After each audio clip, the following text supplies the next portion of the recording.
Sa pagpasok mo sa mundo ni Meta, ay iwan mo mga ito.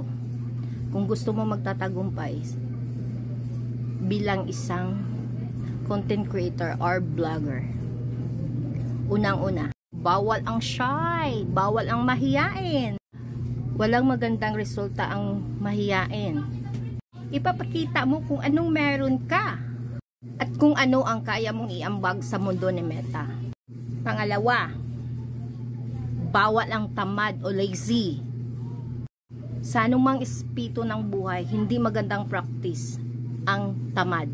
Content creator ka na, kaakibat ang paggagawa ng content araw-araw at update sa mga followers mo at sa mga viewers mo na nag-i-exist ka araw-araw. At malaking bagay na rin yan at malaking factor na mapansin ka nila at syempre lalo ka nilang mahalin. Okay? Ang pangatlo, bawal ang madamdamin. Dito sa mundo ni Meta, dapat may tibay ng loob tayo. Tibay ng loob ang kailangan dito para hindi tayo masaktan sa mga bashers. Once naka-receive kayo ng negative comments sa mga bashers nyo, i-ignore nyo lang po. At walang magandang maidulot yan sa atin. Magiging stressful ka lang sa kanila.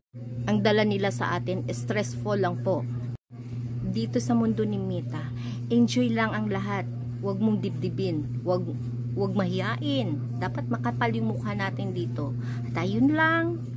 Follow and share. Thank you.